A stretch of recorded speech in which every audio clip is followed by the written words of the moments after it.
The world is not run by the smartest people. It is not run by the kindest, the most talented, or the most hard-working. Look around you. The people at the top, the ones who command attention, resources, and respect, possess a different kind of operating system entirely. You have been told that intelligence is about IQ, about solving problems, about memory. That is the lie they sell to the workforce to keep them productive. True power utilizes a different form of intellect, dark intelligence. It is the ability to read the hidden currents of human behavior, to understand what is being said in the silence, to detach from the desperate need to be liked and instead command the reality around you. Most people are sleepwalking through life, reacting to emotions they don't understand, manipulated by forces they cannot see. They are pawns believing they are players. If you are tired of feeling outmaneuvered, if you feel like you are playing a game where everyone else knows the rules but you, listen closely. We are not here to discuss morality. We are here to discuss survival. Robert Greene was not a villain. He was a realist in a world of delusional optimists. He understood that the gap between how we wish people behaved and how they actually behave is where you get destroyed. You have spent your life trying to be good, trying to be transparent, trying to be understood. And what has it gotten you? Betrayal, exhaustion, the feeling of being overlooked while those with less talent rise above you. That ends today. In the next 25 minutes, we are going to download 9 laws of dark intelligence. These are not positive affirmations. These are psychological weapons, tools to dismantle the manipulation around you and construct a fortress of mental autonomy. But a warning, this knowledge is irreversible. Once you see the strings, you can never go back to the puppet show. You will see the lies in your relationships, the power plays at your job, and the weakness in your own reflection. If you are not ready to kill the part of you that needs to be a victim, leave now. For the rest of you, welcome to the desert of the real. Number 1, the law of strategic amorality. This is where you will feel resistance. You have been conditioned to view every event, every person, and every outcome through a binary lens, good or bad, fair or unfair, right or wrong. This moralizing is a chain around your neck. The Robert Greene mind does not deal in good or bad. It deals in effective or ineffective. When a predator hunts prey, is it evil? No, it is necessary. When a storm destroys a house, is it malicious? No, it is inevitable. You suffer because you project your moral framework onto a chaotic universe. You get angry when someone betrays you because you think they shouldn't have done that. You get depressed when you lose an opportunity because it wasn't fair. Dark intelligence requires you to step outside of this emotional judgment. View reality as a mechanic views an engine. If the car doesn't start, the mechanic doesn't call the engine evil. He finds the broken part and fixes it or replaces it. When someone attacks you, do not waste energy being offended. Offense is for the weak. Instead, analyze. Why did they attack? What do they want? What is their leverage? How do I neutralize this? This is called strategic amorality. It doesn't mean you have no ethics. It means you do not let your ethics blind you to the mechanisms of power. You can be a good person, but you must be a cold strategist first. Because a good person with no power is not virtuous. They are just a victim in waiting. Stop asking, why did they do this to me, and start asking, what does this move allow me to do next? Number 2, the law of outcome independence. The root of all anxiety is attachment to the outcome. You want the job. You want the relationship. You want the respect. And because you want it so badly, you signal desperation. You signal scarcity. And in the laws of power, scarcity is repulsive. People run from those who need them. They are drawn to those who can live without them. You must cultivate a state of radical outcome independence. This is the mindset that says, I will work for this, I will plan for this.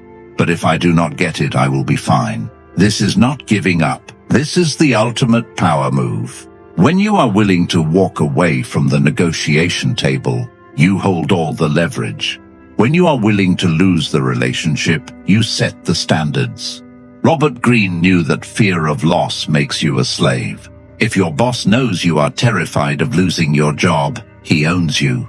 If your partner knows you are terrified of being alone, they own you. You must mentally accept the worst-case scenario. Visualize losing it all. Make peace with it.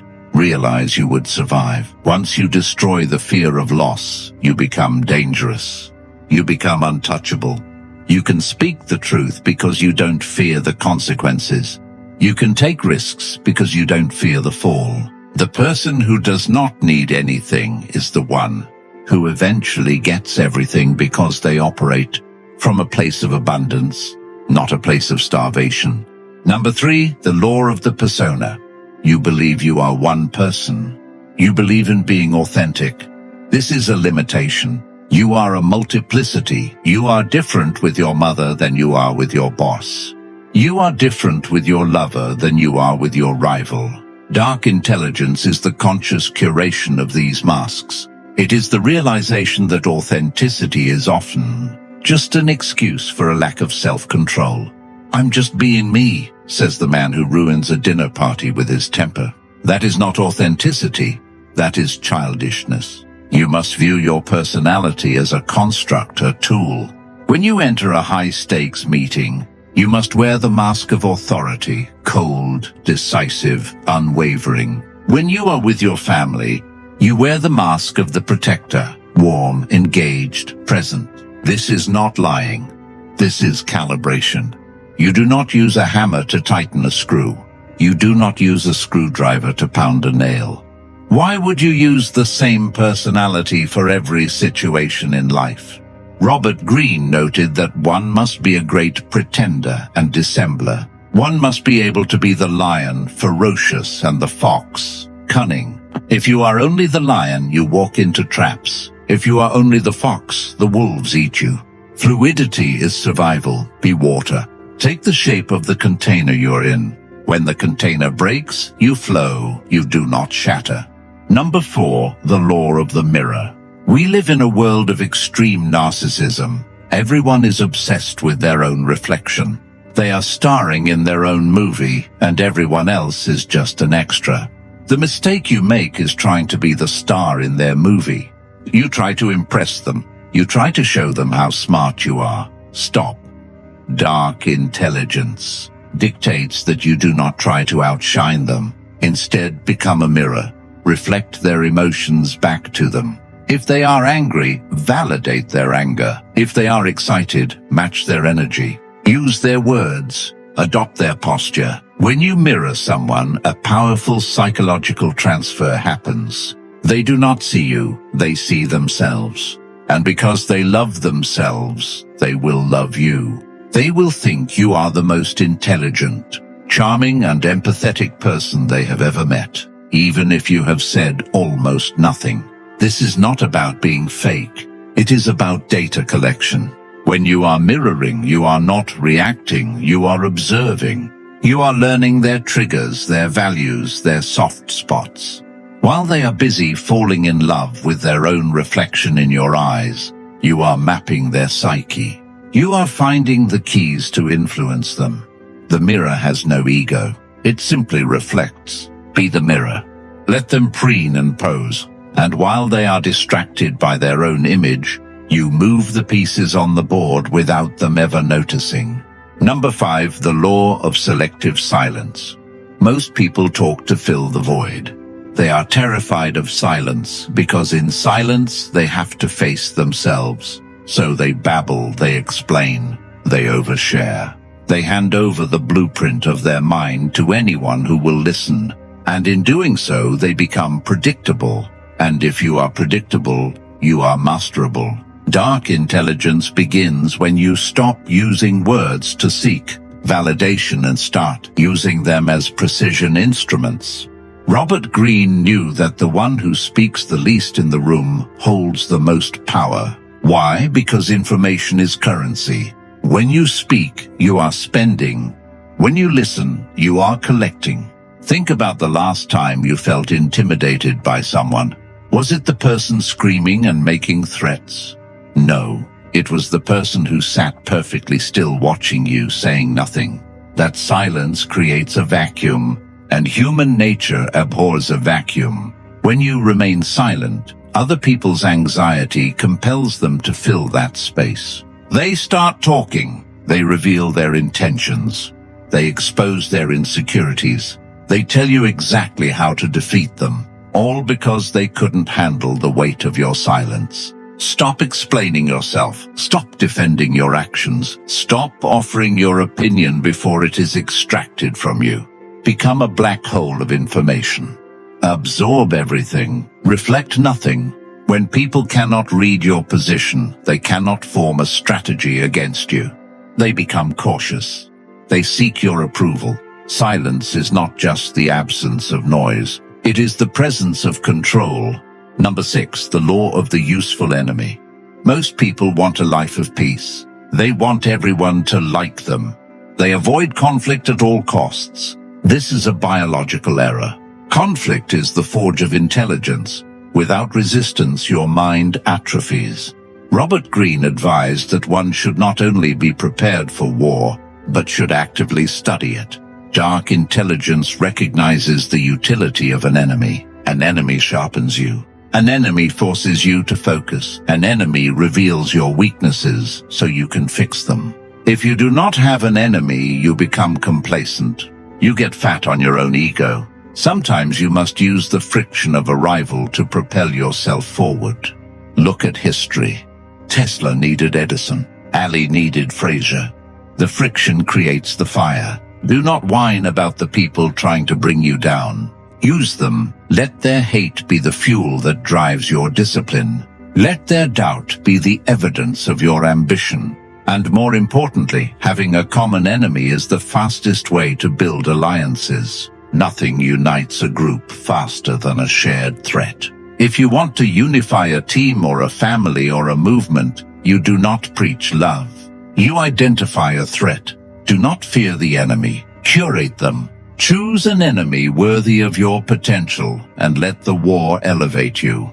Number 7, the law of controlled vulnerability. There is a misconception that the dark triad personality, the Robert Greene archetype, is a robot, cold, distant, unrelatable. That is the amateur level.